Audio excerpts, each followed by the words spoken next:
Hello friends, welcome to വൈഫ designs. നമുക്കിന്ന് സർദോസിയുടെ ട്യൂട്ടോറിയലാണ്. അപ്പോൾ ഞാൻ സർദോസി എടുത്തിട്ടുണ്ട്. അപ്പോൾ ഇതാണ് സർദോസി. നമുക്കത് പല കളറിലായിട്ട് കടകളിൽ നിന്നും അവൈലബിൾ ആണ്.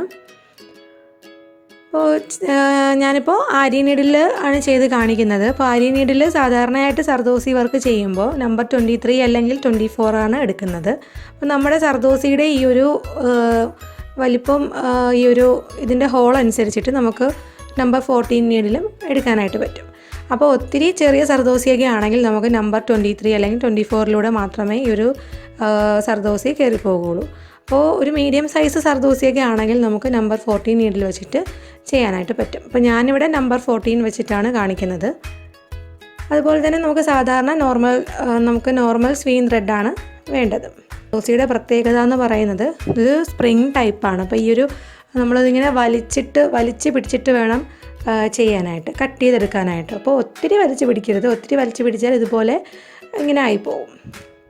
ഓക്കെ, അപ്പോൾ ഞാനിത് ഇതുപോലെ ഒന്ന് സ്ട്രെച്ച് ചെയ്ത് പിടിച്ചിട്ട് കട്ട് ചെയ്തെടുക്കുന്നുണ്ട്. അപ്പോൾ സ്ട്രെച്ച് ചെയ്ത് പിടിക്കുന്നത് എന്തിനെന്ന് വെച്ചാൽ ഇതിൽ വെച്ചിട്ടാണ് ചെയ്യുന്നത്. അപ്പോൾ ആരി നീഡിൽ നമ്മുടെ നോർമൽ സ്വിങ് നീഡിൽ പോലെ അല്ല. അപ്പോൾ അങ്ങനെ വരുമ്പോഴത്തേക്കും ഇതൊന്ന് സ്ട്രെച്ച് ചെയ്ത് പിടിച്ചാൽ മാത്രമേ ഈ ഒരു നമ്മൾ സർദോസി ഈ ഒരു നീഡിലിനകത്തുനിന്ന് വെച്ചിട്ട് ത്രെഡിനെ അകത്തോട്ടേക്ക് എടുക്കാനായിട്ട് പറ്റുള്ളൂ. ഈ ഒരു സർദോസി വലിച്ച് പിടിക്കാതെയാണ് ചെയ്യുന്നതെങ്കിൽ സർദോസി നമുക്ക് ആരി നീഡിൽ വെച്ചിട്ട് ചെയ്യാനായിട്ട് ഒന്ന് ടഫായിട്ട് തോന്നും. ഓക്കെ, അപ്പോൾ ഞാനിതുപോലെ ഒന്ന് വലിച്ച് പിടിച്ചിട്ട് ഒരു മീഡിയം സൈസിൽ കട്ട് ചെയ്യുവാണ്. ഒത്തിരി കുഞ്ഞാവാനും ഒത്തിരി വലുതാകാനും പാടില്ല.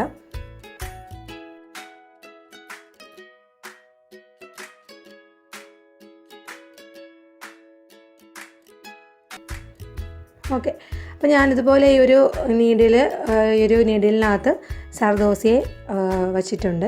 ഇനി നമുക്ക് ത്രെഡിനെ താഴേന്ന് എടുക്കാം. താഴേന്ന് നൂലിനെ എടുത്തിട്ട് ഈ ഒരു സർദോസി ഈ ഒരു ത്രെഡിനകത്തോട്ടേക്ക് ഇട്ട് കൊടുക്കണം. എന്നിട്ട് നമ്മുടെ ഈ ഒരു വിരൽ കൊണ്ടിട്ട് സർദോസിയെ പതുക്കെ ഒന്ന് താഴേക്കൊന്ന് അമർത്തി വെച്ചിട്ട് ഒന്ന് സപ്പോർട്ട് ചെയ്ത് പിടിക്കണം. നമ്മൾ കൈ ഉടനെ അങ്ങ് വിടാനായിട്ട് പാടില്ല. എന്നാൽ നമുക്ക് ഈ ഒരു സർദോസി അവിടെ ഒന്ന് സപ്പോർട്ട് ചെയ്ത് നിൽക്കില്ല. എന്നിട്ട് പതുക്കെ ഈ ഒരു ത്രെഡിനെ ഈ ഒരു നീഡിലിനെ കറക്കിയിട്ട് താഴോട്ടേക്ക് ഇറക്കിയിട്ട് അടിയിൽ നിന്ന് അടുത്ത നൂലിനെ വീണ്ടും അതുപോലെ കറക്കി മേളോട്ടേക്ക് എടുക്കണം.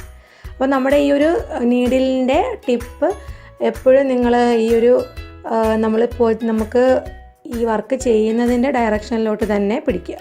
എങ്കിൽ മാത്രമേ നമുക്ക് ഈസി ആയിട്ട് ഇത് മൂവ് ആവത്തുള്ളൂ.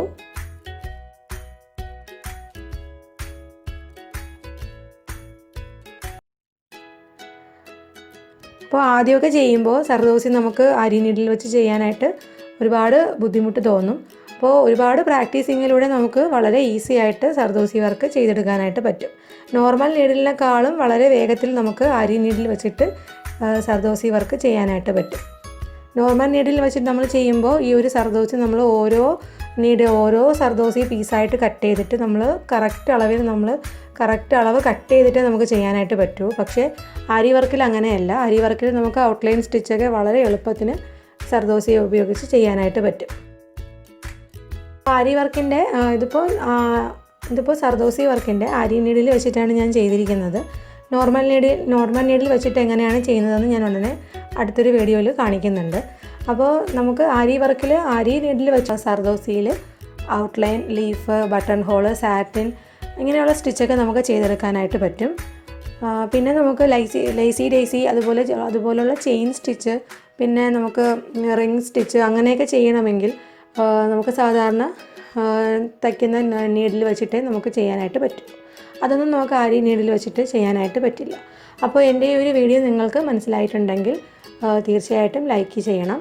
അതുപോലെ തന്നെ ആദ്യമായിട്ട് കാണുന്നവരാണെങ്കിൽ സബ്സ്ക്രൈബ് ചെയ്യാൻ മറക്കരുത്. Thank you for watching.